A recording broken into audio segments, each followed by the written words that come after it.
Hey everyone, I'm Jennifer, and this video is going to be on the hydrohalogenation of alkenes and alkynes. So, as a refresher, hydrohalogenation is an electrophilic addition reaction, and it involves an alkene or alkyne reacting with a hydrogen halide such as HCl, HBr, or HI. Those are all common hydrogen halides.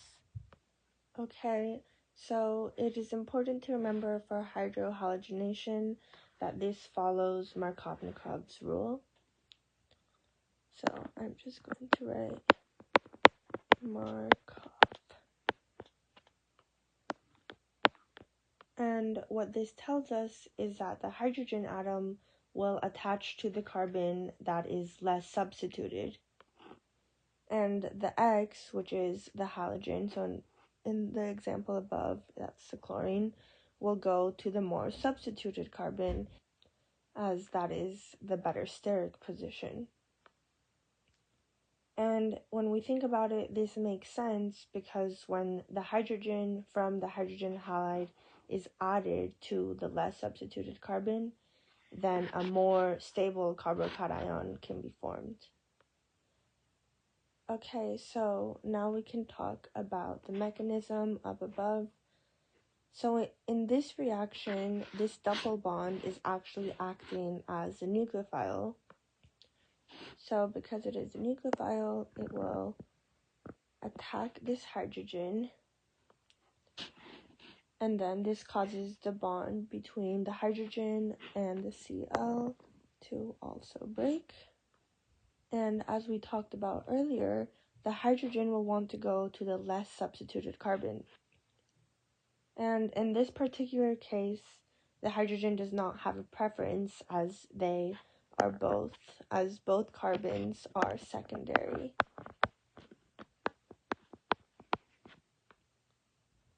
So the next step, similar to SN1 reactions, is that a carbocation will form.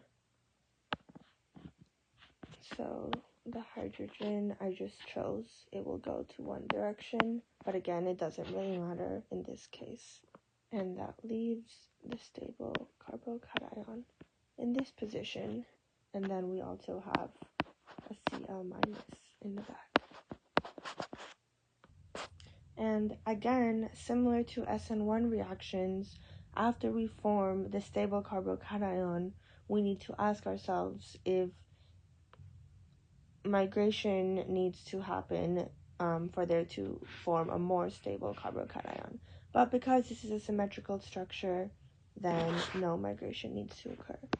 But I'm going to write it just so we don't forget. Okay, so I moved on to the next page because we were running out of room. But now that we know that we don't need to move this carbocation, this chlorine, let me go back, from the HCl, now this can act as a nucleophile and attack the carbocation, as that is the electrophile. So again, we went from nucleophile to electrophile from the double bond. And in this next step, we're also going from nucleophile to electrophile. So let me just draw that. And then this will form a new bond attached right here. And then we still have this hydrogen. Okay, so as you can see, hydrohalogenation has a fairly straightforward mechanism, and it's following patterns that we've seen again and again of nucleophile wanting to attack an electrophile, and also looking at carbocation and what will be the most stable spot for that. In this case, it was a symmetrical molecule, so that made it simpler for us.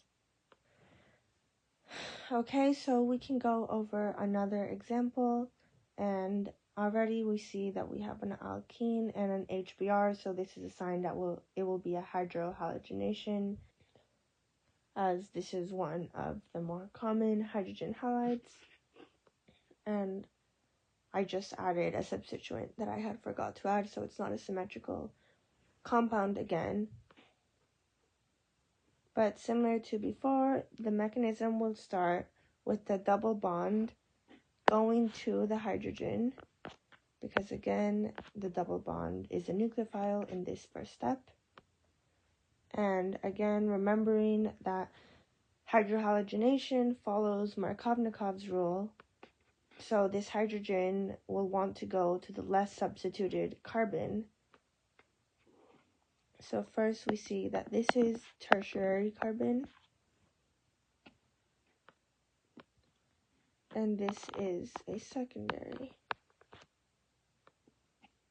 And I'm realizing that it's a little confusing because here it looks like there's 4 bonds to the carbon, but we have to remember that this double bond is breaking as it attacks the hydrogen. So this is tertiary and this is secondary. Okay, so now would be a good time to take a moment and see if you can figure out to which carbon the hydrogen will go to. And before we even do that, I forgot to draw in the bond breaking between the hydrogen and the bromine. Okay, so now we can draw the intermediate, and hopefully you were able to figure out that the hydrogen will go to the less substituted carbon, which is the secondary carbon right here. So this will have the hydrogen, and that means that the carbocation will be left here in a tertiary position, so it is more stable there. And remember that we have this bromine, this negatively charged bromine, still here. And before the nucleophile attacks, we have to ask ourselves the same question: if the carbocation wants to migrate, but it's already in a tertiary location, so it wouldn't really make sense to move it. So now the bromine can attack. So I'm just going to draw that arrow. And again, this will result in a new bond with the bromine. And again, we can see that this final product is Markovnikov, as the hydrogen is on the less substituted carbon and the halide is on the more substituted carbon. Okay, so the next reaction we're going to look at is still hydrohalogenation, but this time with alkynes, and it's very similar to alkene hydrohalogenation. One difference is that alkyne hydrohalogenation can react multiple times depending on how many equivalents are used. And as a reminder, alkyne hydrohalogenation also follows Markovnikov's rule, just as with the alkene reaction, so that's important to keep in mind as we follow the steps of the mechanism. Okay, so similar to the alkene reaction, the triple bond will attack the hydrogen, and then this will cause the bond between the hydrogen and the halide to break off as well. So again, similar to the alkene reaction, the intermediate will have a stable carbocation, and that will be in this carbon. And we still have our negatively charged halide, and that is going to want to attack the carbocation, just like the alkene reaction. So then this is going to form a new bond with an X can represent any hydrogen halide, like chlorine or bromine. And I like to show the hydrogen right here, but you don't have to include it. So a lot of people will also just draw this structure like this. Okay, so I moved to a new page because we ran out of space. But let me go back here to show that this was one equivalent. So technically we would be done here and the reaction would stop here. But we can show what this would look like if there were two equivalents, because now this is an alkene, so the reaction can keep going. Okay, so hopefully this will go quicker since we've already done this. But again, this is assuming that we had excess or two equivalents. So then here we have this alkene, and this will take the hydrogen, bond between hydrogen and the halide breaks, and then we form our intermediate, and that will look like this, where the H is here, the X is here, and this is the most stable carbocation. And just like before, we still have the negatively charged halide, so that will be attracted to the carbocation, forming our final product, which will be two X's here instead of the one. And again, this is assuming we have two equivalents. Okay, so as you can see, alkyne reaction or hydrohalogenation reactions are very similar to alkene reactions. They just have the possibility of reacting more. So it's not necessarily more difficult, it just, there can be more steps. Okay, so I think we have time for one more example.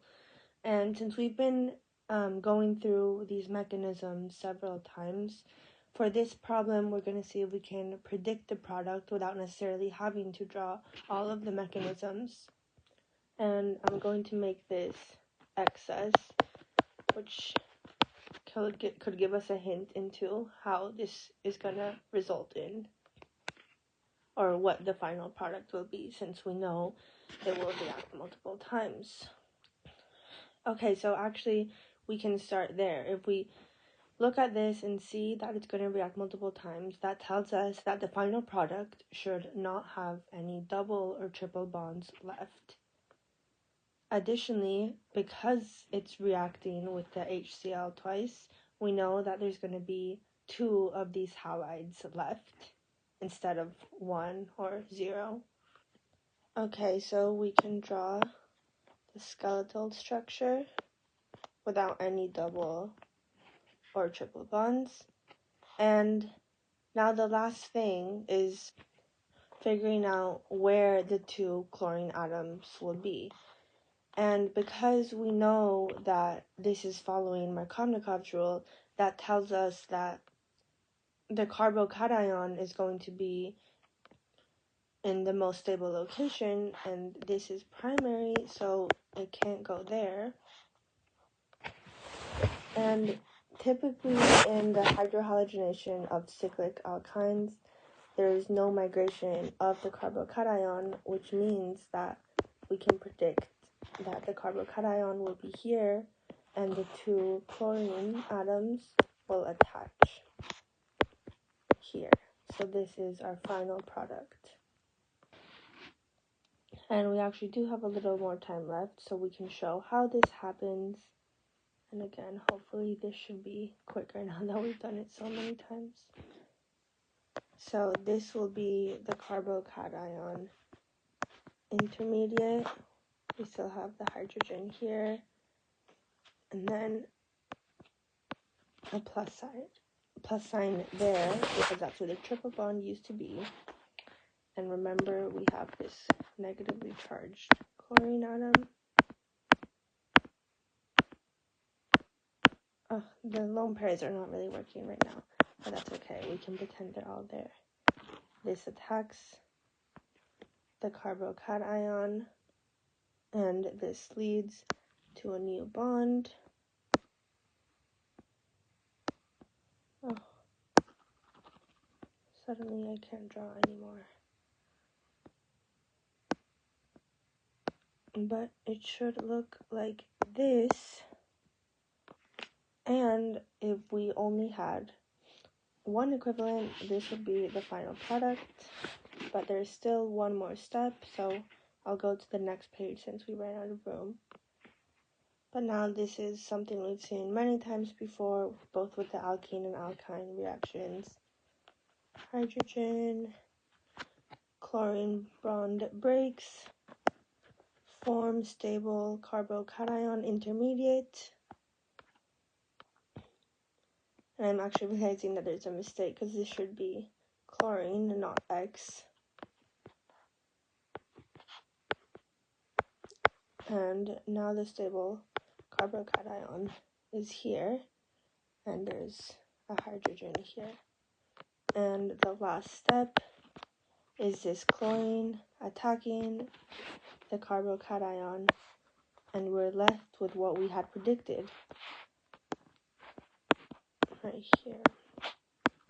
So as you practice more, you don't necessarily need to draw out all of the mechanisms, but we couldn't have predicted the final product without understanding and learning how the mechanisms worked. So that's why it's important to do that first. Okay, so that was it for the hydrohalogenation of alkenes and alkynes.